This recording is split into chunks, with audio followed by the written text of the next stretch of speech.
राजस्थान में हाल ही में उपचुनावों का दौर भी खत्म हो चुका है और परिणाम भी जारी कर दिए हैं। सबसे हॉट सीट माने जाने वाली दौसा उपचुनाव सीट एक बार फिर कांग्रेस की झोली में आ गई है।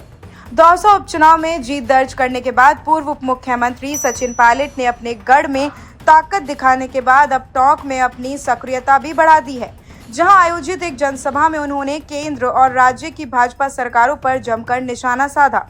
पायलट ने भजनलाल सरकार के 1 साल के कार्यकाल को हर मोर्चे पर विफल करार देते हुए कहा है कि युवाओं और किसानों की जायज मांगों की अनदेखी की जा रही है और जनता का ध्यान भटकाने के लिए सांप्रदायिक मुद्दों को तूल दिया जा रहा है।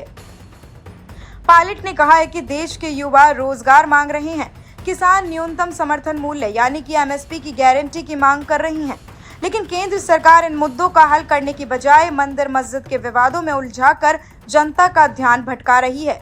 उन्होंने सवाल उठाते हुए कहा कि आखिर ये ताकतें कौन सी हैं जो देश में नफरत की राजनीति पर धीमी आंच पर अपनी रोटियां सेकने में लगी हुई है। पायलट ने यह भी कहा कि किसानों को एमएसपी पर कानून चाहिए और इसके लिए आंदोलन फिर से तेज हो रहा है, लेकिन सरकार इस पर कोई कदम नहीं उठा रही। पायलट ने पेपर लीक मामले पर भी कहा। उन्होंने कहा कि भाजपा नेता किरोड़ीलाल मीणा के आंदोलन का समर्थन करता हूं और कहा कि सरकार को अपने मंत्रियों और नेताओं की आवाज सुननी चाहिए।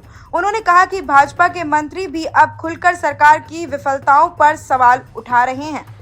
भाजपा प्रदेश प्रभारी राधा मोहन अग्रवाल के हालिया बयान पर भी सचिन पायलट ने प्रतिक्रिया दी है।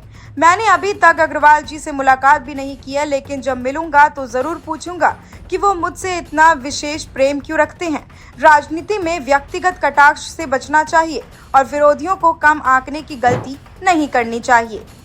वहीं पूर्व उप मुख्यमंत्री ने राजस्थान में चल रही ईआरसीपी को लेकर भी सवाल उठाए। उन्होंने कहा कि प्रधानमंत्री नरेंद्र मोदी के राजस्थान दौरे की चर्चा की। कहा कि जहां वह ईआरसीपी का उद्घाटन करेंगे, लेकिन आज तक जनता को ये तक नहीं पता कि इस परियोजना के तहत राजस्थान को कितना पानी मिलेगा।